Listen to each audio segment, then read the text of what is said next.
What is up? We are back. Thursday matinee edition, preview of week 18 edition on this Thursday, January 6th. I'm your host, Randy Hammond, on this episode 89 with my co-host, Matt Bushnell. Matt, I'm assuming it's much warmer where you are than it is where I am.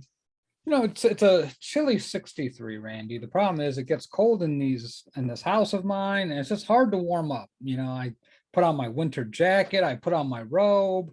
I have to turn on the stove to get like that fire feel. It's a rough time here. It is a rough time during the winter. I tell you, that warm weather makes you soft. I gotta say, it really does. 63. I'd be wearing shorts and a tank top outside, giving everyone a show. So, not too warm here. 30s. You're gonna snow tonight, so love that. Like I said earlier, episode 89. We're the last of the receiver numbers here. We are going through these numbers like hotcakes. And I'll just say the first person that comes to mind for me as a Giants fan, someone who was way before my time, but when you're a Giants fan, you're lectured about history and tradition your entire life. And a famous and very popular Giant in history is Mark Bavaro, a tight end from the 80s, won the Super Bowls with the Giants, had an iconic run where he just had guys dragging on him, just barreling through people. Mark Bavaro is a massive name in Giants history, and that's who I think of when I think of the number 89. I know Kadarius Toney wears it now, but to me, it'll always be big Mark Bavaro from times of the past. Matt, do you have a number 89 for us today? Yeah, I absolutely do. John Mackey. How can we forget the great John Mackey? So bravo to the Hall of Famer.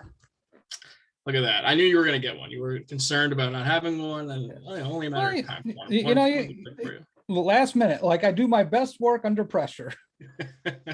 I know that, actually. I didn't believe it or not. I do know that after over 100 episodes. I know we're episode 89 of this show, but we've done previous shows. We've done a lot of these, so I know this by now. Yeah, not our first rodeo. Absolutely not. But it is our second rodeo of 2022. See what I did there? No. But it is the first rodeo of week 18 for the NFL. When we made our preseason predictions, all of our records were all off because we didn't know what to do with this extra week, how it was going to go, what it was going to be like. This would normally be wild card weekend, but because the season gets extended a week, now I don't know if they wanted the games to matter more. I think if anything, they might matter a little bit less. Truly, one game is winner take all, and we'll get to that one. It is the last game of the season, the regular season anyway. But my favorite part of this week, Matt, we get Saturday football. So it's not just Sunday. Normally they pile all these games on Sunday. We get two games to kick off week 18 on a Saturday. So let's just jump right into it. We're going to do our preview show. The Chiefs still have a chance. They already clinched the division and playoff berth, obviously. They still have a chance at the 1 seed. They open up as 10.5-point favorites against the division rival Broncos. I think everyone saw that Drew Lock was going to play for Denver and bet the Chiefs because now it is 11.5. So I think the Chiefs have something to play for. I still think they're kind of looking for themselves a little bit. So I don't think by any chance they're going to rest their starters and just kind of go into this all willy-nilly. I think they're going to come in here, try to make a statement, and hope they get lucky and get the 1 seed. So I like the Chiefs here, and I like the points. Yeah, I like the Chiefs and the points here too. I think we talked about it on Tuesday's show, Randy, how sometimes, losing a game like that can really wake you up and really make you realize we can't play football this way. And if we do, we're not going to be long for the playoffs. And in some crazy, weird scenario, if somehow the Chiefs, and I believe you said the Titans, if both of those teams were to lose and the Bengals were to win, they'd be the number 1 seed. Yes. So I think for all purposes, the Chiefs are going to put that to bed. They're going to go ahead and win on Saturday and clinch their spot in the playoffs and not have to worry about any Cincinnati shenanigans. Yeah, I mean, coming off of that loss, they had a commanding lead and the defense gave it up. I think the defense for sure needs to play in this game. The last thing I want is for your defense to have a game like that and then go 2 weeks without playing a game. That sort of thing just leaves a bad taste in your mouth. So I think I need them to come out and pick on Drew Lock. Like, I know it's Drew Lock, but at the end of the day, you need to have a strong performance to get your confidence up. So I expect that to be the case here. Give me the Chiefs 31 to the Broncos 13. Yeah, I'm going to take the Chiefs 34 to the Broncos 10 with Drew Lock at quarterback. I hate that matchup. I don't know how they score a touchdown, but probably Vic Fangio's last game with the Denver Broncos. Yeah, it might be Pat Shurmur's too, who Yeah. took the high road after Joe Judge's comments. So I don't know if you saw that, but the Broncos have a veteran coaching staff. I don't know what they're going to do. It looks like they're going to change ownership. But we'll talk about that a ton in the offseason. I'm sure Yeah. we'll have a clearer picture what that looks like, by the time free agency hits. So, all right. The other Saturday game this Saturday night is an NFC East battle between two playoff teams. I hate my life because I hate these two teams more than anything, but they are both going to be in the postseason. Dallas, your NFC East champions in 2021, and the Eagles have secured a wild card berth. So really, they're just playing for seeding purposes. I think that if you're a Cowboy fan, you need your team to start looking like the team you expect them to be. The defense has been really good. Dak and the offense doesn't look right. It didn't look right against Arizona. It really hasn't looked right outside of the Washington game for over a month now. Philly isn't just going to roll over either. I think Philly in this game, January 9th, it is January 9th. Cold, it's going to be bad weather. Philly's going to be running the ball. Philly wants that higher seed because if they could get the higher seed and potentially get the Cowboys again, I'm sure they would love that. I think that's probably what they're going for here. They want to avoid the Bucs, I'm sure of it, because the Bucs are going to be that team that everyone doesn't want to play with. Brady just sitting there. So both of these teams have a lot to play for, despite already having playoffs clinched. Yeah, I think the seeding is really what comes to the forefront here. And if you're Dallas, you got to be thinking about it because you could be facing a team like the Cardinals or the Eagles or the 49ers. It's still very volatile in those spots when we start getting like to 4 through 7. So if I'm one of those teams, I got to think about if I'm Dallas. If anybody's injured, we know Micah Parsons is not playing. I don't think it would be so bad if you ended up the 4 seed because you may get a team like the Cardinals and at home, you probably don't want to see Kyler Murray in Dallas again. Because we just saw that. Yeah, we did. As the story goes, Kyler does not lose in Dallas. Yeah. So it's kind of rough because you're going Saturday night. You don't know what anybody else is doing. So it's hard to just lay an egg here and let Philly just go ahead and play their guys for seeding purposes. And like you said, I mean, it could end up being Philly.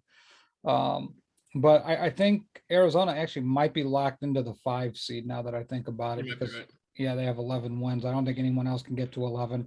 So yeah, I think for Dallas, you want to get to that 3 seed to avoid, Arizona. So then you're looking at Philly or San Francisco possibly. I know San Francisco's still on the edge. They have not clinched a playoff berth yet. Right. So to me, if I'm Dallas, I want to win this game because I want to be the 3 seed. And if you don't, and you end up getting Kyler Murray in Dallas again, I don't love it, but I like the Eagles to cover this game. I think I'm leaning. I don't know, Randy, if I want to go Dallas or Philly here. Micah Parsons such a huge blow for that defense because I believe he's the best player on that defense.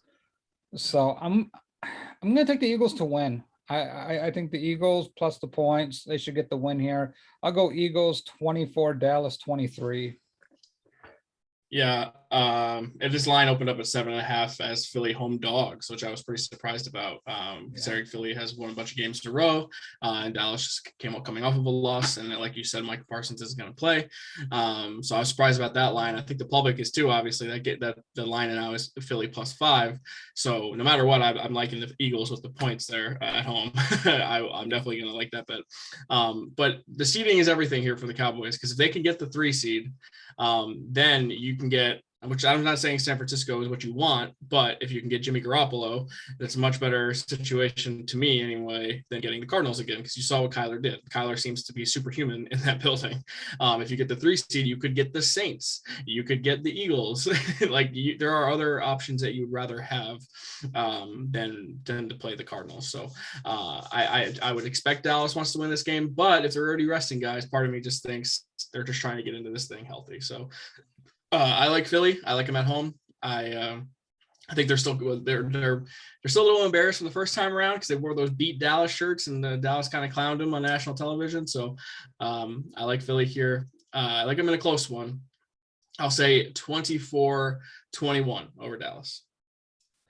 So that's Saturday. So then you have your scenarios here. Tennessee win 1 seed, lose They're the 2 seed and the Chiefs are the 1 seed.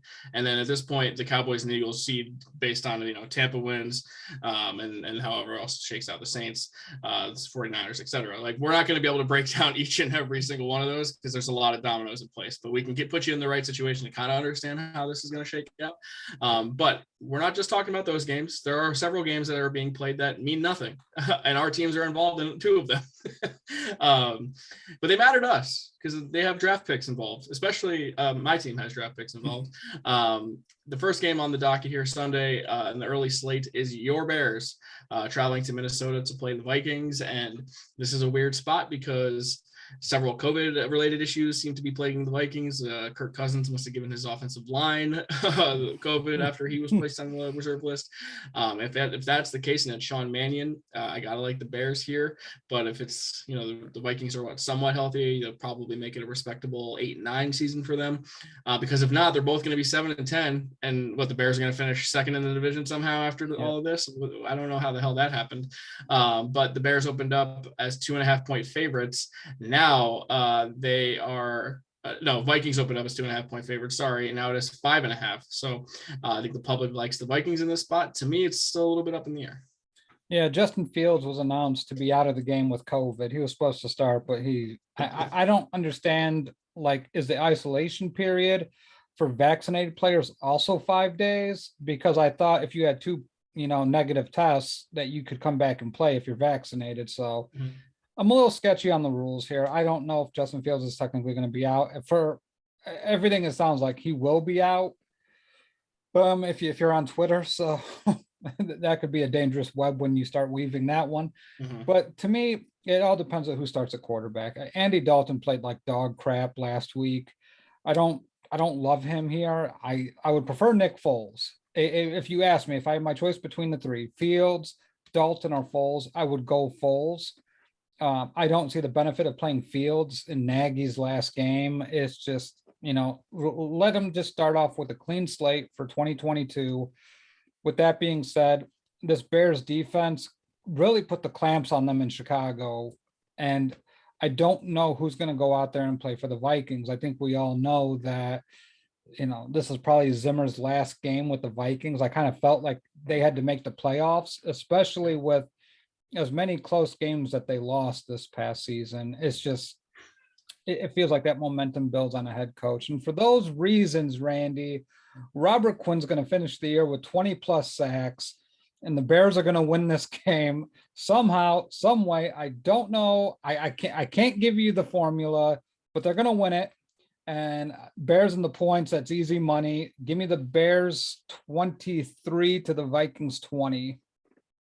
God, this is how this is gonna go for me, right? I've been egging on all year. The Giants are gonna have 2 top 10 picks. Bears are gonna win, finish 7-10. Everyone else that needs to win are gonna lose, and the Giants are gonna end up with the 12th pick in the draft, and I'm gonna lose my freaking mind. That's what's gonna happen here. Yeah, probably.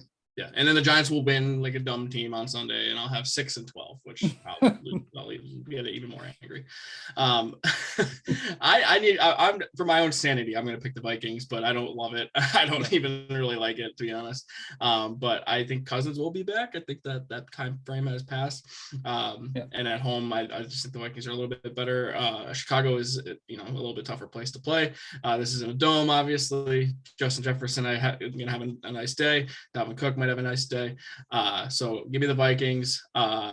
I'll give some respect to the Bears defense here too. So I'll say Vikings 19 to the Bears 13. Because if Andy Dalton's starting, definitely don't like that either. Yeah, I mean, it was 17-9 last time they played. So yeah, really lower scoring, but those 2 guys still have nice days. Just can't find the end zone. So. Yeah, no, Dalton sucks. I don't like it. If Big Dick Nick started, they'd win. They'd win. You'd have a winning record. You'd be Super Bowl favorites. That's right. Damn right we would. All right. Well, now we're going to end this season for the state of Ohio in the AFC North, and it's the Cleveland Browns, who are eliminated from the playoffs, taking on the Cincinnati Bengals. This line opened up as Browns favored by 2.5, and it is now 6. I think the news of Joe Burrow sitting out this game probably affected that line just a little bit.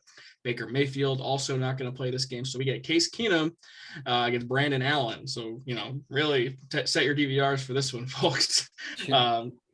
hey, since he's not out of it, I mean, if the Chiefs win Saturday, obviously they have less to play for. They already have won the division. They're already in the playoffs regardless. And honestly, I think they're one of these teams you don't really want to play in the playoffs. I think they're very dangerous. I think Burrow has kind of elevated his game. And I don't normally love sitting guys, but I do like sitting him in this spot because the last thing you need is him to get hurt in this game.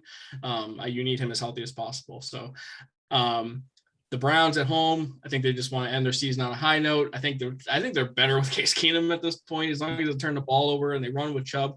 They're driving me nuts with how much they use Chubb or how much they don't use Chubb this year. So give me the Browns, just ending the season on a positive note, and maybe some Baker questions to go along with it.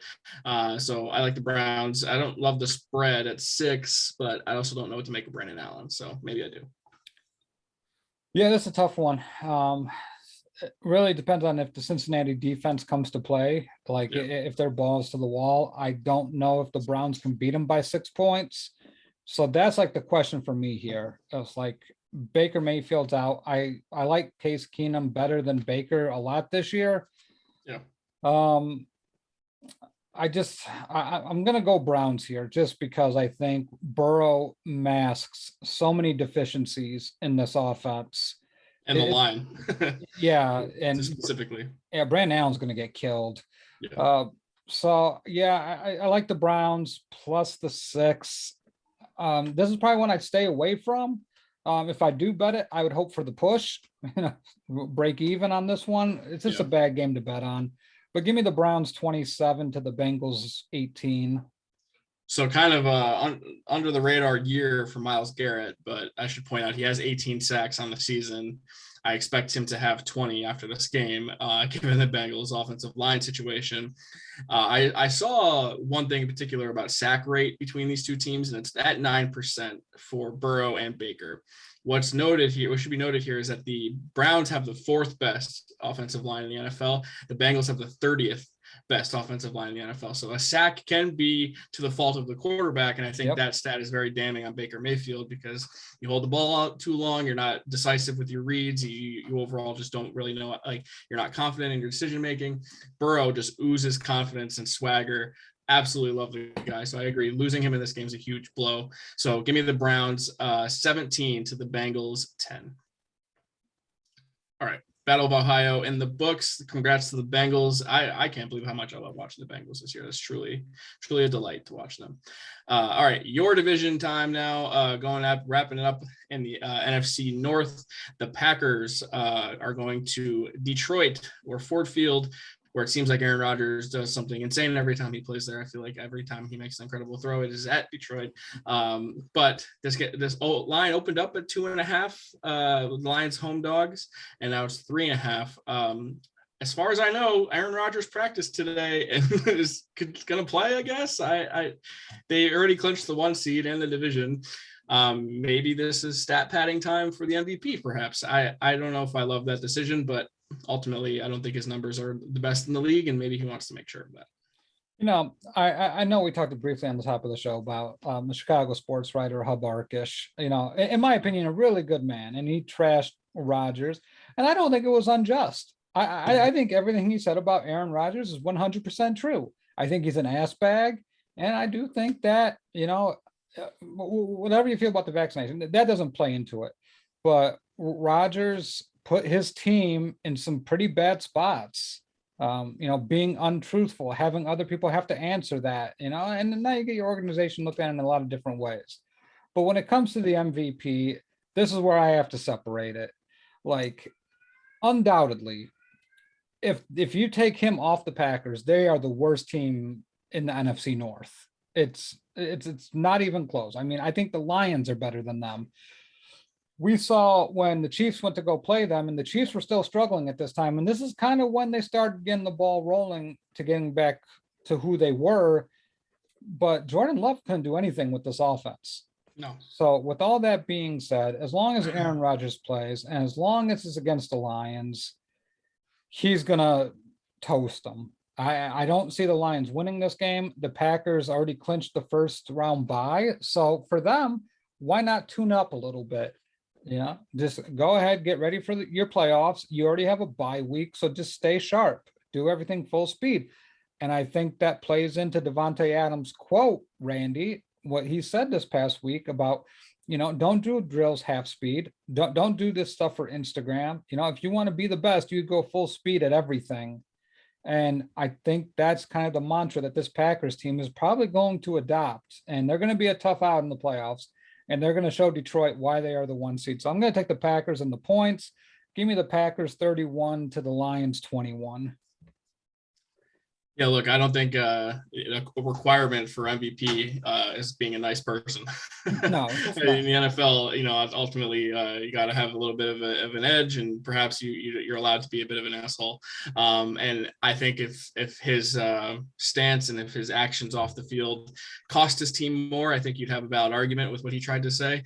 Ultimately, he missed one game. And I think it kind of showed his value even more in that one game that he did miss, because Jordan Love, as you said, was pretty incompetent when he was out there. So to me, Rodgers is the MVP. I know he doesn't have the best stats at quarterback. I think Brady has him a little bit more. I think maybe Josh Allen does too, but there's value. I mean, not a lot of guys, maybe not ever, who could do what Aaron Rodgers does with the football in his hands. I don't have to like the guy. And honestly, I do respect him as an athlete, because I just appreciate what he does on the field. It's an art. It is truly beautiful to watch, and I can kind of separate the two things. Yeah. I would advise anyone with a vote to separate the two things, because what he does off the field, as long as he's not breaking any laws, and I mean, you could say, well, he lied to his teammates. Yeah, it's dumb, but it doesn't mean he broke a law. As far as I know, the rest of his teammates still love the guy. So to me, that's all I need to know. Well, I mean, let's be real. I mean, Lawrence Taylor won an MVP, and everyone knew that he was snorting lines, not sidelines, snorting cocaine lines at halftime. Whoa. Yeah.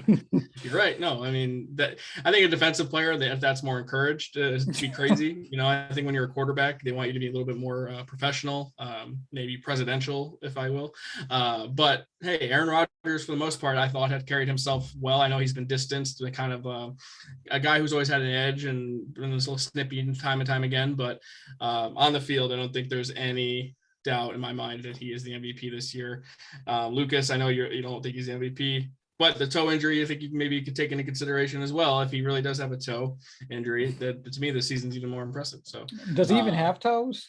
Maybe not. You're right. Maybe he doesn't have a toe. It's all a lie. Maybe the big toe just doesn't exist. And honestly, I feel like I need to reevaluate his entire career at that point. So yeah, the Packers plus 3.5 or minus 3.5 in Detroit. As long as Rodgers plays, he might just play the first half. Regardless, I still think it's enough. Packers roll 31-10 over the Lions. Yeah. All right. Moving on now to these are all division games if you haven't caught on yet. So now the AFC South, the Colts have a win and in situation. All they have to do is beat this team in the way of them, the Jacksonville Jaguars, who have locked up the number 1 pick in the draft. So regardless, they are picking number 1. Colts have opened up as 15.5 point favorites. It remains at 15.5. This is in Jacksonville, and I don't love what I saw from the Colts last week, but I know they were in certain COVID circumstances. I'm probably going to regret this, but I think I like the Jags to cover, but ultimately I like the Colts to win and secure their playoff spot. I'm done with Jags covering. I've tried it. I've been down that road. I've picked the Jags left and right. No more Jacksonville for me. It's a terrible place. Don't go there and visit. Stay away from Jacksonville, Florida. I'm taking the Colts to cover here. I don't trust them. It's going to be that simple. I expect a big day from Jonathan Taylor. Give me the Colts 35 to the Jags 9. Duval. All right. Well, I don't know what it is, but I just think you have one last chance this year to do anything. So you already got the 1 pick. You have literally nothing to lose. You have all the chance in the world to spoil the Colts season. And I don't think they're going to get the job done, but I do think they'll make it just a little interesting. And how about Trevor Lawrence show us why he was the unanimous number 1 overall pick? Because he hasn't. And the last couple of weeks, he's looked bad. And I want to blame it all on coaching, but at the end of the day, we've seen other guys overcome situations like this. I want Lawrence to come out and actually look like the guy that we expected him to be. So give me the Colts to win. I'm going to say 31-20 over Jacksonville. So Jacksonville covers and the Colts still win handily. I think it's a big number and I'm willing to try that. I'm probably going to regret it. Don't get me wrong. It's probably going to end up being like 35-0, but whatever. I'm going to give it a shot anyway. All right. We'll come back to the AFC South in just a second. You know what? We're going to stick in the AFC South. We're going to do this in order. So now that eliminates the other two teams. The Titans, the 1 seed in the AFC as of now, opened up as 10.5 point favorites over the Texans on the road. It is now 10. The Titans, they win. They're the 1 seed and they get the bye. If they lose somehow, they already did lose to the Texans at home this year. It should be noted. No Henry, no A.J. Brown. They do have both of those guys back for this game. And then the Chiefs would be the 1 seed if the Chiefs were to win. So Titans -10. You think they take care of business, or do you think the Texans could play a little spoiler here? You know, I like this line a lot better when it was 10.5. I could see them covering at 10.5 because, you know, the 10-point win I can see. I don't see how Tennessee loses this game. I think the Texans, I'm going to begrudgingly say they still cover. The Texans always kind of feel a little bit feisty. Tyrod Taylor, a quarterback. Then you got Davis Mills who came in and he's been looking pretty good. I mean, you make an argument that maybe Davis Mills should have been the number 1 overall pick with that crap that he's working with. To me, it really depends on, can they contain Brandon Cooks? I'm going to roll with the Texans to cover. I think the Titans win, but Texans will cover. Final score, Titans 27, Texans 24. I like that score. I do. I kind of think the Texans, I mean, as far as feisty goes, they've been much more feisty than Jacksonville has this year. That's not even close. So the Titans, they just do this weird thing where they come out and they just like looking like they're flat. So like I could see a situation where they're losing at halftime and then they roll, and they did activate Derrick Henry this week for the first time, I think, since week 9. So I expect him to get some workload. You can't just have Henry coming in raw into the playoffs without playing for 2 months. So this is a huge game, I think, for Henry. So I agree with you. Texans cover, Titans win. I'm going to say Titans also score. No, I'm not going to say 27. I'll say 28-20 over the Texans. So we're in the same ballpark, but yeah. All right. We're going to, in our rundown, I skipped a game just because I wanted to keep it in the same division, but now we're going to go back. Yeah, well, no one needed to know that. I just wanted to be transparent. Going back to the AFC North now, where the Steelers also have a very long shot of a chance to make the playoffs. They need some help, but they also need to take care of business first in Baltimore, who opened up as 4.5-point favorites over the Steelers, and now they're 6-point favorites, which is pretty wild. I don't really like what I've seen from Baltimore. How could you? They've lost 5 in a row. But here's the thing with the Steelers. I feel like their season ended last week. I kind of feel like they gave Ben his swan song in Pittsburgh. They were riding high, and now they come back and Baltimore goes, you know what? You're not making the playoffs on our watch. I don't think so. I think Jim Harbaugh just looks at it and goes, you know what? We might be eliminated. We're not letting these guys get a chance at the playoffs on our watch. So whether it's Tyler Huntley or Lamar Jackson, I don't know if I like them to cover, but I think the Ravens have a chance to spoil Big Ben's season and career. Yeah, I'm going to take the Ravens here. And Ravens coached by John Harbaugh, not the brother Jim Harbaugh. Oh, I messed that up. I should put a $5 bill in that jar. I'm going to do that. You really should, because when the Bears' next head coach takes that podium and it says Jim Harbaugh on there, you'll know who he coaches for, my friend. I know the difference, too. I can't believe I did that. Bad job by me. Pleated khakis. I like the Ravens here a lot. I think they can do a lot of different things. I like them better if Lamar Jackson comes back. I think it would be an important game for Lamar to come back and finish up strong. And I agree with you. I think the Ravens are petty enough to be like, you know what, screw you, we're out, but you're going to be out too. And it's just going to pave the way for other teams to make the playoffs, like the Colts. So I think it's pretty simple to me. I'm going to take the Ravens. I'm going to take them to cover. I think Big Ben plays a terrible game. I don't see him having very much success, even though Baltimore secondary is not that great. But give me Baltimore 29 to Pittsburgh's 18. I just look at how the Ravens played against the Rams last week, and I think the Rams are just a much better team than the Steelers are. I don't know if Stafford's been bad lately, but even a bad Stafford, I would happily take over Big Ben at this point in time. So I think the Ravens can cause some problems. This is a rivalry. This is probably one of the better rivalries we've had in football in the last 10 years. I know obviously we don't have the same, Ben, Flacco, type of quarterback play necessarily, when the same defenses. Like, these used to be hard-nosed, just beat you up football games. Like, there are stars too on both sides of the ball. Not quite to the same level, but these teams clearly don't like each other. And if you remember the first game, this was the first 2-point conversion debacle for the Ravens, where John Harbaugh decided to go for 2 to take the lead, and that play got kind of blown up, and then Lamar overthrew Mark Andrews a little bit.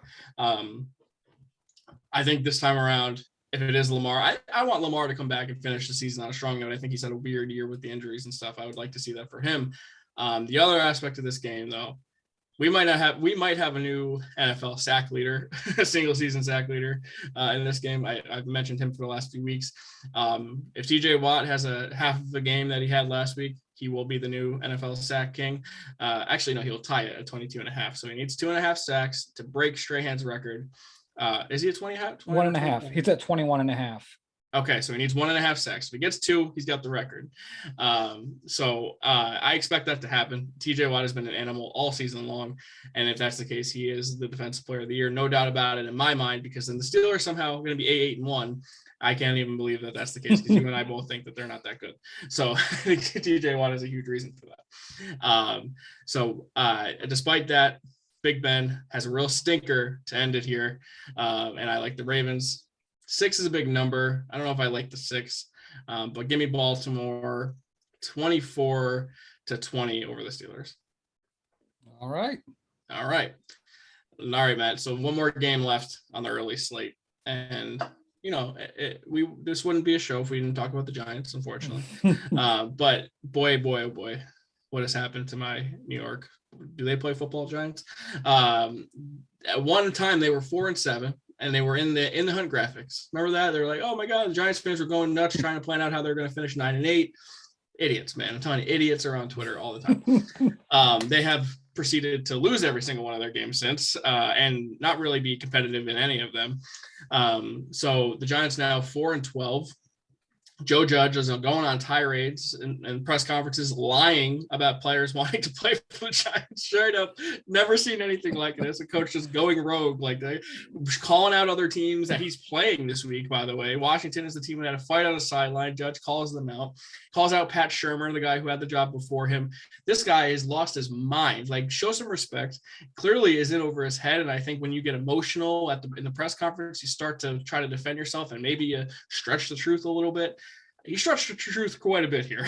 And to me, whatever the Giants thought they had, maybe they were confident that no matter what happened, he was building a good culture, and it didn't matter if they were losing, that he's building the right thing. I think you have to throw that out the window. I think the last 3 weeks have shown you that this guy is in over his head. They don't play any sort of competent football. If you watch them, the offense is completely inept. Like, I know Mike Glennon sucks. Like, I know Jake Fromm sucks, but there are backup quarterbacks coming in and making plays. Like, it is possible. It can happen. The Giants still have players around them that could make this happen. So it appears to me that whether he wants to believe it or not, that the team has quit. You lose 29-3 against the Bears. I think you would say, Matt Bushnell, especially with Andy Dalton, the Bears stink. Yeah. You can't get beat up by the Bears that much. And he did. So you open up as 6.5-point home dogs to the Washington football team. Now you're 7-point home dogs to the Washington football team. I think you pissed off Washington, first of all. Washington's 6-10. They're out of the playoffs. They have nothing to play for. This is one of the games that means absolutely nothing, by the way. But to me, Washington's going to say, no, screw you guys. You're in the cellar in the NFCs for a reason. You haven't had a winning record at any point in time in the last 5 years for a reason. Fuck you guys. And they're going to bury the Giants, and hopefully they bury Joe Judge and get his ass out of town, and they can take Dave Gettleman and stick him on a boat and ship him off to Nantucket, and we never have to see him again. So Washington, the last game is the Washington football team, mind you, because they're going to announce a new name next month. Do me a favor, just end this. Make it so we don't have to see any of these clowns ever again. Embarrass the Giants, please. And I give me the Washington football team. Give me them big. I'm talking 42-6 big Washington at MetLife Stadium. Oh man, you remember a couple years ago when the Giants and the Washington football team were battling for draft position? Yeah, they got Chase Young. Yep, and I think everyone thought that the Washington football team was going to destroy the Giants that year. History is going to repeat itself, my friend. Put a skin on the wall for Joe. Just no, I'm kidding. I'm taking Washington no here. way. The Giants suck. After what I saw last week, this team's got no guts. They hate their coach. They hate playing with each other. They just hate life in general. And when you go for negative 10 passing yards in the NFL, I don't think you're going to win that game. Oh Jesus! Yeah, I'm taking Washington 31. And no, I'm not even going that. I'm going to take Washington 20 to the Giants 0. Please get shut out. That'd be amazing. That Jake Fromm is playing quarterback in this game, by the way. Mike Glennon got hurt last week, so I don't know if that's an upgrade or not. But regardless, it's going to be bad quarterback play for the Giants. But boy, oh boy, this team. Since the day the Giants traded Odell Beckham Jr., I have truly my pride of the team has taken a big hit, and I have been head to head with a lot of Giants fans about this, and they have like, oh, give it time, it's okay, you know, they won that trade, and oh, they're turning the corner, all this stuff. This team, this organization as a whole, sometimes, I mean, it's not even sometimes, most of the time, whatever it is that they do is wrong. It's incredibly impressive to be wrong all of the time. And this stat, and I said it earlier, I have to reiterate it because it's stat impressive. The Giants had, and not at any point in the last 5 years, since the boat photo, the original boat photo, and against the Packers at Lambeau in the wild card playoff game in 2017, they have not had a winning record at any point in time. They have not been 1-0, 2-0, none of that. Not any point in time have they been over 500. They haven't even been to 500. They don't even have like 1-1. It's ridiculous how bad they are, and they just rip any sort of hope or optimism that you could possibly have about them. In the last 5 years, them and the Jets have the worst record in football, 22 and I think 58, about to be 59. And this is by the way, MetLife Stadium where the winners are. The Browns went 0-16 in that time frame, and the Jags lost 20 consecutive games in that time frame, and the Giants and Jets still have the worst record in the last 5 years. And I know I'm going on a tangent now, but this is how much the Giants frustrate me. We don't have to talk about them anymore after this show, so this is why I'm getting it out now. We got one more. We got one more episode to talk about them. I'm done. Like I need them to blow this thing up because it has gotten to levels that I never thought it would get. And you know, I've gotten criticized in the group this past week about my complaining about the Giants. Look, I would never ever in my life complain about the Yankees. The Yankees would never get this sort of punishment from me. But you even said yourself, Matt Bushnell, this level of incompetence should not be supported or backed by any fan. This is next level bad shit. Like this, like I know the Browns and all the Lions fans and all the other fan bases who haven't ever seen them win are like, oh, quit your bitching. Like I would not be complaining if they weren't the worst of the worst. And right now, I can't think of a team who's worse of a watch than the Giants, and that's including the Jags. Yeah, I mean, it's bad from top to bottom. But the big thing is, Randy, our next episode on Tuesday, shameless plug there, catch us on Tuesday. But that is the day after Black Monday, where right. all the head coaches. So we're going to have a lot more clarity on who will be coaching the New York Giants in 2022. I have a bad feeling it's going to be Joe Judge. But that's why I need them to just get embarrassed so they can ship off Joe Judge, let him go coach a college program where maybe his message resonates. And then for Jacob Moses right here, they can send that dusty ass bitch, Dave Gettleman, out of my life, and I never have to see him ever again. I'm so sick of that guy. Get him out of here. I'll be much happier just to know he's not running the franchise anymore. So there you have it. My last Giants regular season rant of the season. Please, God, if there is a God up there, just let this be the end of truly a horrific era of organizational ineptitude for the Giants. All right. That's the early slate for week 18. Still a few games here left in the late slate. And all the games here basically are left. There's no bye weeks. This is all the marbles. And now we go to the NFC South, and the Panthers traveling to Tampa Bay to play the Bucks, who the Bucks have been all over the news the last couple of days. Antonio Brown drama. They officially released him today. Matt, do you want to talk about that before we get into the game here? I mean, we can. I mean, to me, no news is good news when it comes to stuff like this. This saga is completely ridiculous, but let's go ahead. Well, it's hard to even get into it really, or like keep up with it, because Antonio Brown is releasing text messages, calling out Tom Brady's trainer now, releasing messages between him and Bruce Arians.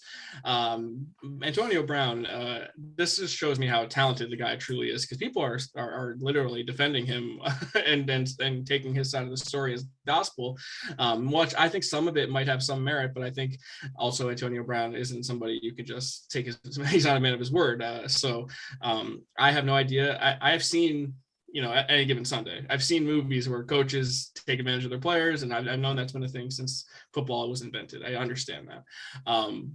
I also don't think Antonio Brown handled the situation well. So I guess I'm playing sort of a centrist angle here, because I don't really know what to believe. I sort of lead on the Bucs side of things, because Antonio Brown time and time again has proven that he's a head case, and he does not deserve the benefit of the doubt in this situation. Today, like I said, they officially released him. I think, if he has a serious ankle injury, he'll get that taken care of, and maybe he'll be back next year. That's from his own mouth. He literally sent that out earlier today. So we might not have seen the end of Antonio Brown, but man, this Buck story is one of the more bizarre things I can remember seeing in a long time. Yeah, so a couple of things.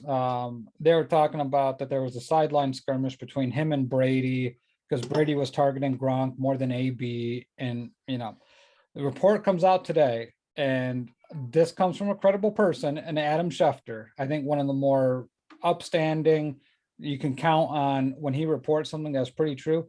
Apparently it happened at halftime in the locker room. AB was in the locker room throwing a fit because he wasn't getting targets. So to me, when you start talking about, my ankle, and then you're doing all that, you're bitching about targets, and then it comes out that you were really arguing with Tom Brady, and it was happening in the locker room at halftime. And then you're doing jumping jacks and running. It's a bad look. And look, what he said about the injury, when you have that much adrenaline flow, flowing through your body, yes, absolutely. What he did with that ankle could happen. I know some people say that, oh, that's impossible. There's a lot of things you can do with a lot of adrenaline flowing through your body. And he's a professional athlete. And keep in mind, it's an ankle. At the end of the day, it's an ankle injury. It's not like he tore his ACL, which takes that stabilization of that leg completely gone. So everything being created equal, how else did we expect this to end? Like this is about what I expected. It was always a ticking time bomb. Do I blame BA and the Bucs? Yeah, you should have never signed him. Like, I don't know what you thought was going to be different. I mean, he had Tom Brady in New England, and then he's still going after the owner, Robert Kraft, posting pictures of the rub and tug where he visited frequently. So we take all this into account and everything. I'm just kind of like, I really don't have an opinion on it, Randy. I just find it utterly ridiculous on both parties. Did the Bucs mistreat it? Yeah, but guess what? So did 31 other teams. Yeah. Every team pushes players out there to play. When you're making that big of money, and when you are a difference maker, a team is going to do everything it possibly can to get you out on the field, because you are an investment. You are not a person. You are an investment. So always remember that, whether it's college or the NFL, their main goal is to get you out there, because they look at you as dollar signs. They do not look at you as who you are. So now that we got that out of the way, I can't wait for the next dumb franchise to sign AB, and it's probably going to be some team that thinks they can salvage him. And what's the next team, Randy? The Dallas Cowboys. That would be something. I would love that, because I just love to throw a little ticking time bomb in an organization that I think is actually doing things right. Look, I like I said, every level of athlete, like every level of football, this is happening. Watch a movie, watch somebody getting banged up and a coach tries to push them beyond their measure. Football is not for the weak of heart. It is not for someone who is fragile. This is a tough man's game. I'm not saying Antonio Brown is not tough. He's a hell of a lot tougher than I am. When you play in the NFL for 10 years, you're a tough guy. Don't get me wrong, you are. Don't give me this ankle thing. They were actually trying to get him his incentives. I think that's lost in all of this. Like, he needed a certain amount of catches, a certain amount of yards, and I think they were trying to help him out with that. They gave him chance after chance after the vaccination thing. And look, this at the end of the day, if you're a Bucs fan and you're a Bucs organization, this is not a failed experiment. You won the Super Bowl, and Antonio Brown was a big reason why. So you cannot look at this and say, well, damn, I wish we didn't sign Antonio Brown. Hey, it worked out. It might not be the greatest ending, but at the end of the day, he helped you win, and you can't be mad about that. So yeah, I mean, he got busted with a fake vaccination card, which is a felony. So he should have been cut at that point. There's no reason why he should have even got to this point. But like we said, this was the way that it was always going to end. It wasn't going to end any other way. Yeah, and I'm not defending the Bucs, but I think if you're someone who is maybe a Steelers fan or loves Antonio Brown, look at the guy's track record. He has shown you that he has this in him time and time and again. And honestly, it's a diva receiver trait, but I think this has even gone to another level. Like I know T.O. did the sit-ups in the driveway. I know Odell had the incidents that he had, but this is almost beyond any of that. Like this is, like I've said mental illness in the last show, like this is borderline that for me. And maybe he's not right in the head, and I'm not trying to give him that excuse, but at the end of the day, Antonio Brown has shown us this side of him on way too many occasions. So when someone was still saying how it goes, Matt Bushnell, someone shows you who they are, believe them. This is Antonio Brown, and this is what he is. So I guess now we talk about the game. The Bucs now without Antonio Brown and without Chris Godwin, and once we're stacked with weapons, no Leonard Fournette either, still find themselves in the playoffs, and they're doing it with just random guys. So they get the Carolina Panthers in week 18. They opened up as 7.5 point favorites. Now that number is at 8. They don't have a ton to play for. I guess they could lock up the 2 seed. I think that still has value given Green Bay's playoff success at home. If you can get people to come down to Tampa, I would suggest they do that. Although I think they could play who is their backup quarterback? Is it Gabbert? And probably be able to beat Trask. I think Kyle Trask. I think it's Kyle Trask. Yeah. You might be right. Regardless, Darnold, Newton, Rule, I don't care who it is. The Panthers absolutely suck, and they have completely imploded. So I like the Bucs here. I don't think it's going to be that difficult for them. Yeah, I mean, I like the Bucs here too for a lot of different reasons. But can someone please tell me what the hell happened to Scotty Miller? I mean, he was like a folk hero last year. Now he's completely fallen off the face of the earth. He was hurt a lot of the year. Yeah, so I don't know if he comes back. Maybe that gives him an extra weapon for the playoffs. To me, this is an easy win. If I'm the Bucs, I play my starters, and if I'm cruising to a win, you can rest them. I think the Rams game going on at the same time. See, this is why I think the NFL is so brilliant, is to have these games going on concurrently that affects each other's seeding. Like, who cares about Dallas? It's like Tampa Bay or the Rams for the 2 seed. That's what everyone's tuning into. So for me, I'm interested. I think the Bucs win though and lock up the number 2 seed. I'm gonna say they cover. I'm gonna say the Bucs 34 to the Panthers 12. I think that team hate plays. I think that team is hating having to play for Matt Rule. Yeah, he certainly looks like he's going to get fired, and he had a 7-year deal. So great job, Carolina, with that hire. You're right, because I love Red Zone. I watch Red Zone typically during the fantasy season. Obviously, this fantasy season is over with, but this is an underrated fantasy week, underrated Red Zone week, because there's still a lot to be determined, and it's still like, okay, you're not relying on fantasy points, but you're going to be going back and forth. What are the Bucs doing? What are the Rams doing? It's going to be one of those situations. Let's get the double boxes up. Let's figure out what's going on. Like the witching hour and the late slate for Red Zone. I'm going to miss Red Zone, so I'm going to watch it one last time before it's gone for 8 months or whatever it is. But this is going to be a great week for it, especially in this time zone. So, yeah, the Bucs are going to take care of business. I don't think it's going to be totally dramatic here. I'll say 27-6. I don't know where the Panthers score. They looked awful last week. They really looked awful for 2 months now. So I don't know what they do with Sam Darnold. I don't know what they do with Rule. The Panthers have a ton of decisions to make in the offseason. It seems like they have an owner who's committed, so that's good. But overall, I don't know what they're going to do, and I wouldn't expect a complete overhaul for Carolina in the offseason. Yeah, all right. Me neither. I know not in the rundown, but since you mentioned the Rams, you want to just jump and talk about the Rams now? Because that way we can sort of figure out, okay, this is for the 2 seed. So if the Bucs win, they're the 2 seed. But if somehow the Bucs were to lose and the Rams won, the Rams would be the 2 seed.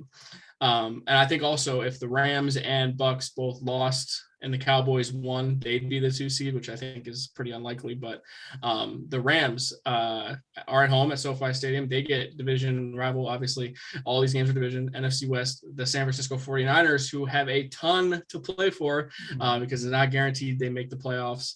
I don't know if it's winning. I think it is winning in for the Niners, right? I mean, as long as they take care of business, they are in. But if they lose, they could still make it. If the Saints lost, I believe. I think if anyone understands that better than I think that is correct.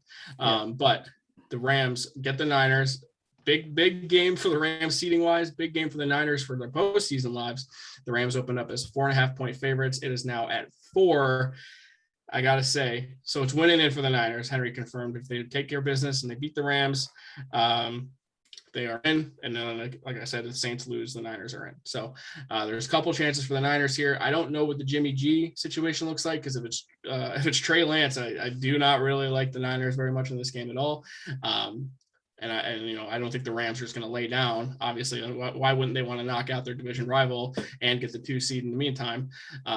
So if it is Trey Lance, which Henry, if you're in the comments, can confirm for me, I haven't seen the latest on that. I like the Rams a lot more in that situation. Matt, do you think even Trey Lance can pull this off with the Niners season on the line? No, because here's the other side of the coin. The Rams lose, they no longer get a home playoff game, because that goes to the Cardinals, because the Cardinals would win the division with the tiebreaker. So they haven't clinched the division yet. They haven't clinched the division yet. Okay. So there is heavy implications. The Rams have to win this game. So at least I'll double check on that. I'll have to double check. If someone in the comments, I'm not sure if Corey Decker's out there somewhere, but I do believe the Rams have to win and then they get the division win. But yeah, this is a monumental game for the Rams to win. And what happens here is I don't necessarily believe that the Niners, with Trey Lance, a rookie quarterback, going against Aaron Donald, Leonard Floyd, Jalen Ramsey, I mean, they just have a ton of weapons. And the Niners are going to have to really run the football better than they have. And it's in LA. I'm going Rams here because I think the Rams have more to play for. And it's going to suck to lose out if you're a Niners fan. But, you don't have a first round pick anyway. So, either way. But Matthew Stafford, Cooper Kupp, it's too many weapons on offense for this team. Van Jefferson, I really like a lot. So Cooper Kupp's going for some records. He might be able to get it. Matt Stafford worries me because he's thrown some really horrendous interceptions as of late. If the Rams lose this game, I don't know what you do if you're the Rams. You have no first round draft picks. You have no salary cap space. You mortgaged everything for this year, basically. So to me, it's about as must win for the Rams to get a home playoff game than anyone else. So go ahead and give me the Rams and the points. I think the Rams are favored by 4.5. It's 4 now. Okay, it's 4 now. Give me the Rams 31 to the Niners 26. Yeah, so Jimmy G, the last on him was that he was cleared. It hurts. His own words, that his thumb hurts, but he was able to practice and he still has a chance to play. A thumb injury playing hurt against the Rams, I don't love that situation, and I also don't love the Trey Lance situation either. As Henry wants to point out in the comments, the Niners have won 5-0 against the Rams. The first game that they won this year was the first game Odell played for the Rams, if you remember. Now Odell looks like a really nice compliment to Cooper Kupp. It seems like they figured out a way to use him.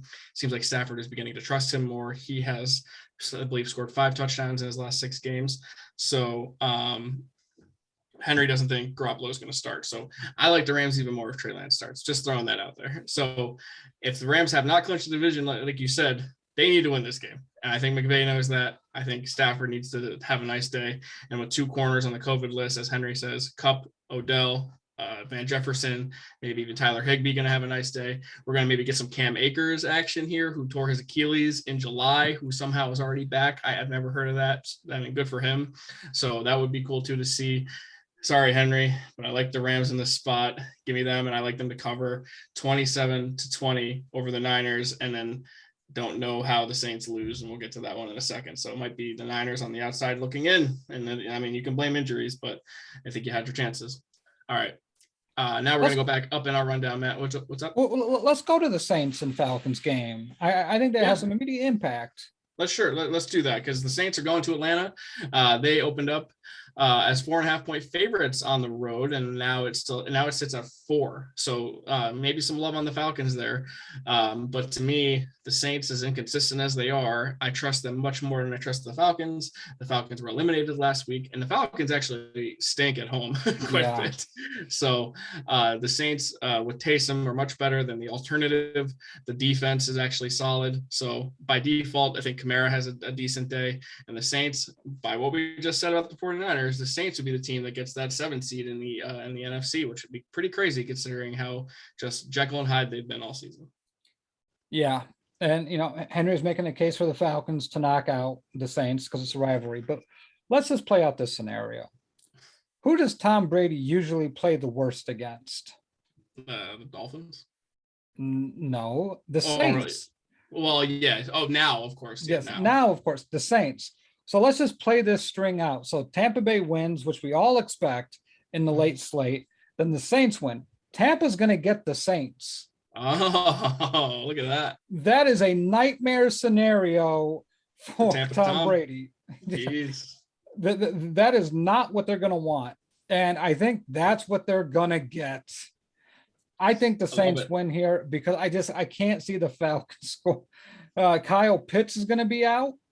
I think I saw that. So Kyle Pitts isn't playing. And now with that being in play, you have so much stuff going on. And this doomsday scenario, and I know I saw Pedro earlier in the chat. If Tampa gets the Saints, and we just saw them beat them 9-0, and then Brady throwing a hissy fit at Dennis Allen, telling him to something F off or whatever he said to him. That's interesting. This is going to be epic. So please, please, please, an Eagles win and a Saints win and a Rams win, all this coalesces to give me Tampa versus New Orleans part 3. And that would be 6 times they have met, Randy, in the past 2 years. So we might be able to, no, we wouldn't, but we would almost have all the divisional games in the wild card round. Like it would almost be Rams, Cardinals, and Bucs, Saints, and then it would be Dallas, Philly. But I think it's going to get flipped ultimately. Yeah, I think it'll be Rams, Philly, and Cardinals against the. I lost my train of thought. But you know what I'm saying. Yeah. You're right though. That would be a hell of a game. Maybe history repeats itself. Maybe the Saints won both regular season games, and the Bucs. And the Bucs kind of got lucky in that playoff game last year. Yes, remember, they had a fumble by a tight end that really turned that game around.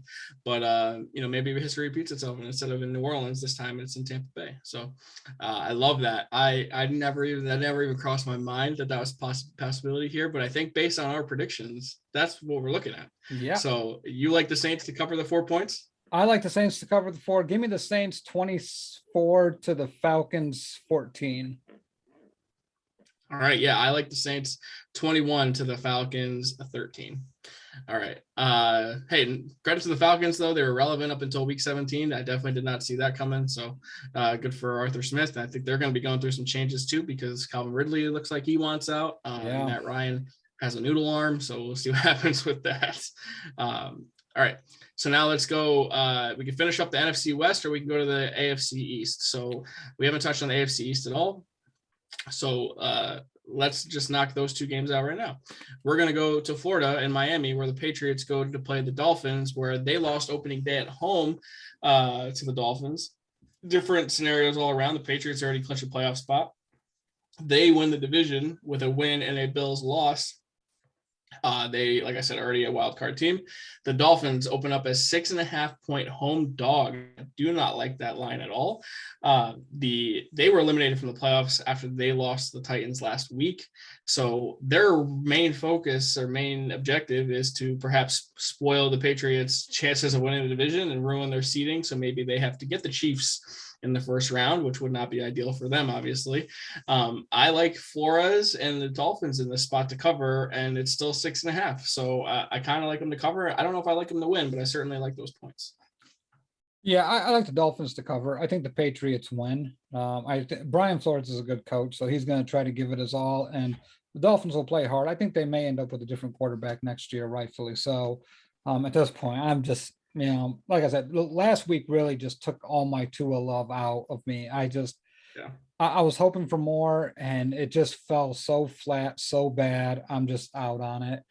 So give me the Patriots 27 to the Dolphins 21. Ooh, barely a cover, that half point. The I love push. that. Yeah, the Patriots, they never play well in Miami. I feel like Miami is the team that kind of owns them and owns Belichick anyway. But Tua, I think you're right, because he really he had a nice string of games going. He looked like he was capable, and then last week he laid an absolute stinker. They were still bringing in Jacoby Brissett to throw deep balls in that game. Yeah. I'm like, is Jacoby Brissett all of a sudden like Jamarcus Russell with the arm? I don't understand. So Tua scares me a little bit here, but the Dolphins, I expect them to compete, and I expect them to cover. I like the Pats 23-19 over the Dolphins. And then in the other AFC East game, and this is a win in division championship for the Buffalo Bills, they get the Jets of New Jersey, which I shouldn't say because that's mean, but the New York Jets going to Western New York, and the Bills opened up as 16.5-point favorites. That is a massive number. Now, if you're a Jets fan, you remember, but in 2015, the Jets came off a huge win in New England. All they had to do was beat the Bills, and they clinched a playoff berth. They go to Buffalo and they lose, and they miss the playoffs. This would be hilarious if the Bills, who just came off a huge win against the Patriots, can win the division and they're in, just had a stinker and lost to the Jets, and then the Patriots win the division anyway. I'm not saying it's going to happen, but it would be funny to get a little revenge like that. But the Jets, I like what I saw from the Jets last week. I thought Wilson looked pretty good. They showed some fight. They're looking like they're liking each other, and I like the young players that they have.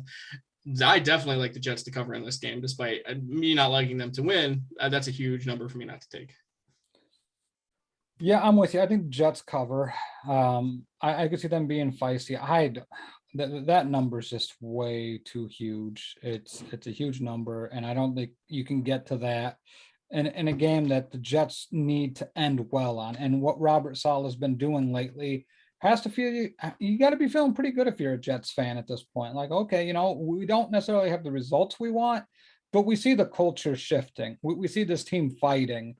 But to me, I'm with you. I think the Bills win actually in a dogfight. I'm going to take the Bills 21-17 over the New York Jets.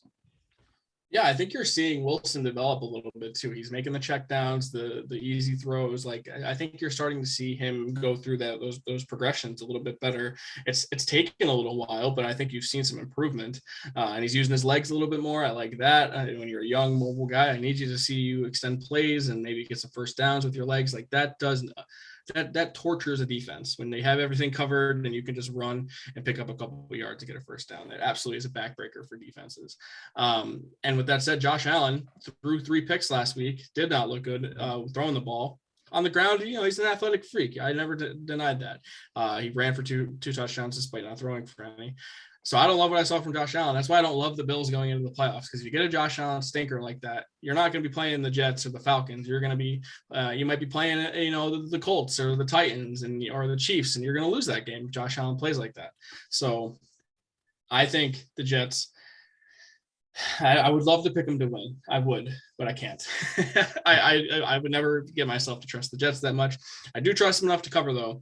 I like them. So give me the Bills 24 to the Jets 13.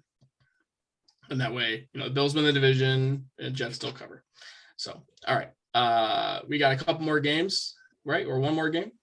We got Cards against 2 more games. So One game left of the late slate, and then we got Sunday Night Football. So the Seahawks going to play the Cardinals, and now this game still is relevant for the Cardinals. As you mentioned, if the Rams somehow lose to the Niners and the Cardinals win, they win the division. They already clinched a playoff spot, and they got a huge win over the Cowboys last week. The Seahawks have nothing to play for this unless they get up and play. This could be the last game for Russ and Pete Carroll. But part of me kind of thinks it's like the Steelers situation where they did that last week. They put up 51 points against the Lions. Russ looked good through 4 touchdown passes. They go out on top.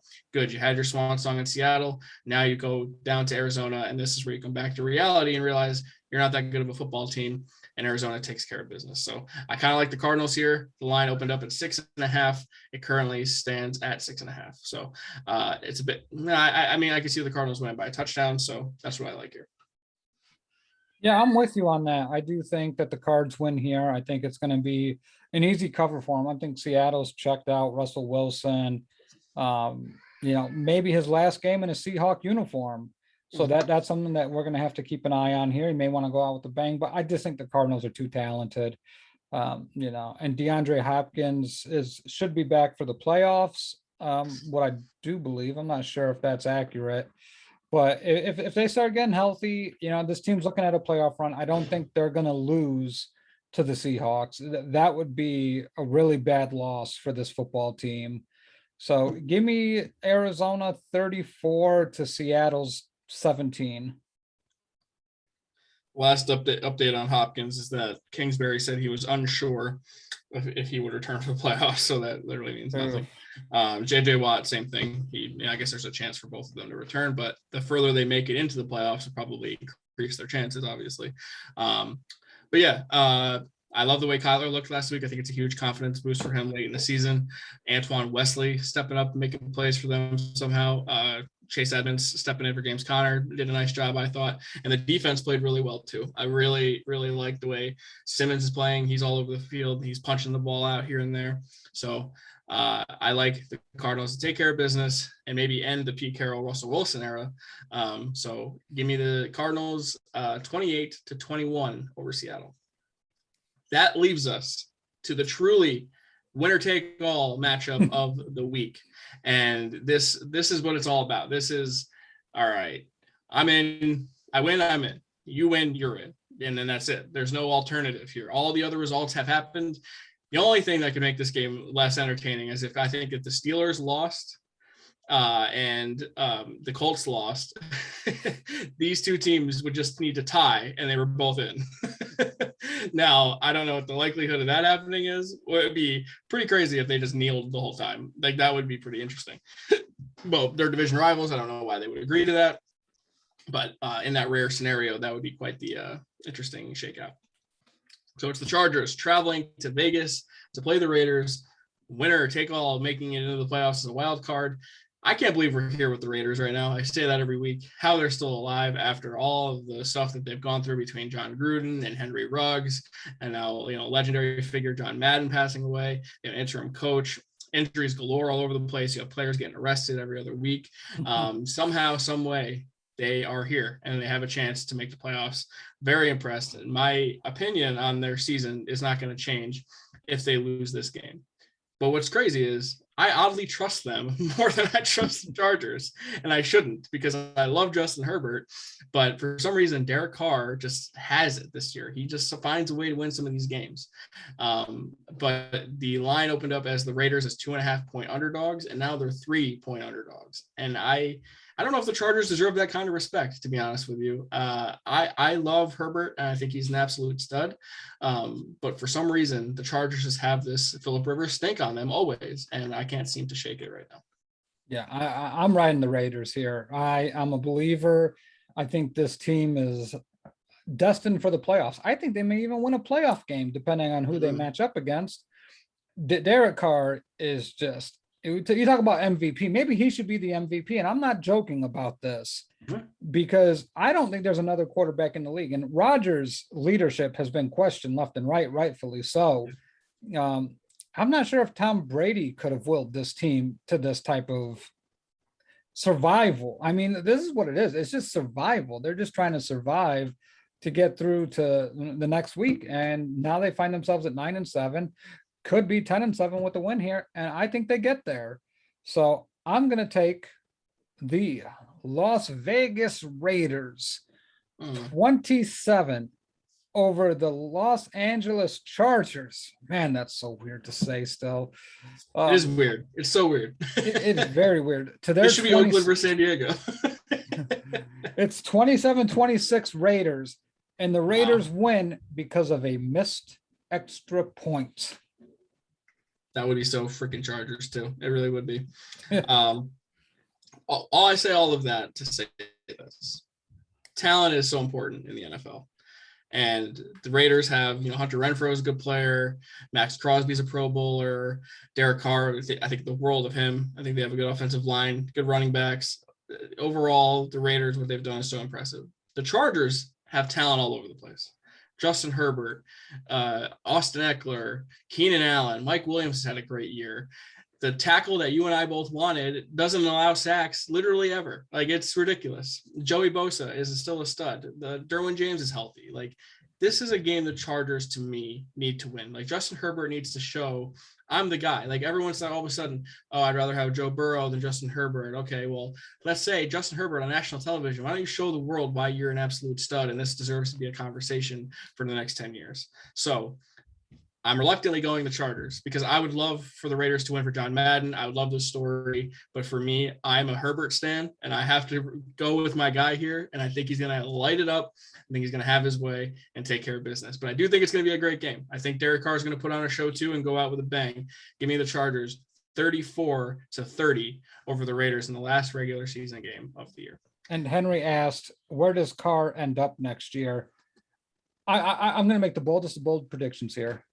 Derek Carr signs a 10-year deal with the Raiders. I could see him being a lifer. Yeah, I can't. What he's done and the amount of support he's shown that organization, I don't think you ever let him walk out the building. Yeah, I mean, if you have a guy like this in the building who has gone through everything and has shown nothing but grace and class every time he's been hit with something, you can't let that guy leave. And if you're dumb enough to be willing to trade him just because you're frustrated with where you are as an organization and you didn't do the right things to put him around him, shame on you. And if you're an organization out there who needs a quarterback, give up whatever you can. Like, if you're Washington, he fixes so many of your problems, and you're the best team in the division next year right away by having Derek Carr. Like, if you're the Steelers, you're right back into it. If you're the Steelers, if you have Derek Carr, there are so many teams be lining up to have this guy. I think the Raiders would be silly to let him go, and I'm kind of with you. I think he's a Raider lifer, and I think everything he's done for the organization just this year alone warrants that. Yep. All right, that's the NFL. Week 18, we did it, Matt Bushnell. We've previewed, talked about every single game of the season in the NFL, the game we both truly love. But that's not all. We don't have Monday Night Football, technically, but we do have football on Monday night. It is the College Football National Championship, and we are going to talk about it because this is what we do. We talk football. We previewed the College Football Playoff and some of the other bowl games. I kind of loved watching the bowl games. A lot of them were blowouts, but still some entertaining games nonetheless. I said it was going to be Alabama versus Georgia. You said it was going to be Alabama versus Michigan. Michigan just looked overmatched by Georgia from the very beginning. The speed of Georgia, the talent overall. There's a reason they were the best team in the country all year long until that SEC championship game. And this is the crazy part to me because it's 1 versus 3 on a neutral site, and number 3 is favored. That tells me how much Vegas loves Georgia. They are favored by 3 over Alabama, even after Alabama gave them a shellacking in the SEC championship game. I know that there's a ton of respect for the talent on Georgia, but I think you and I both agree, Saban is literally foosball Satan. I don't know how you can bet against the guy. Yeah, I mean, Vegas is just asking you to pick this line for Georgia. They want you to take the Georgia and the points. To me, I will not bet against Nick Saban ever in life again. Like, I've tried to convince myself. I just don't think in a big game, any team is more prepared, more calm, more collected, just used to being there. And Nick Saban's never lost to any of his assistants ever, has never lost a game to any of his assistant coaches ever. And I think Alabama wins. And I'm going to go Alabama in similar fashion to the SEC championship game. I think Alabama wins 42-28. So someday I will bet against Saban, but here's what needs to happen. You need to be Clemson. You need to match their talent level, and you need to have an all-time quarterback.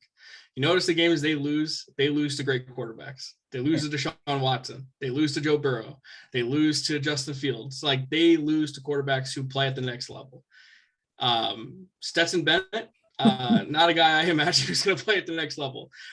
Georgia has a lot of pro players on their team. Don't get me wrong. They don't have it at the right position. Alabama has the quarterback advantage. They match Georgia with the talent on the rest of the team. To me, that is enough for me to say, how does Georgia win this game? The SEC championship game was essentially a home game for Georgia. It was at the Superdome in Atlanta, and they still got smoked. Now it's at a neutral site. They're still favored by 3. I don't see how, unless Georgia's like Georgia could pull off this game, and I'll be like, wow, they really are so talented. Like, good for Kirby Smart.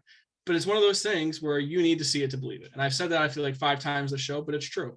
You bet on what you know, and we know Saban doesn't lose to these guys, and we know Alabama has the better quarterback, and they beat them just 3 weeks ago. So all I can go off of is with that. Give me Alabama. I don't necessarily think it's going to be as big of a blowout, but I'll say Alabama 30. You said 34-28? I said 42-28.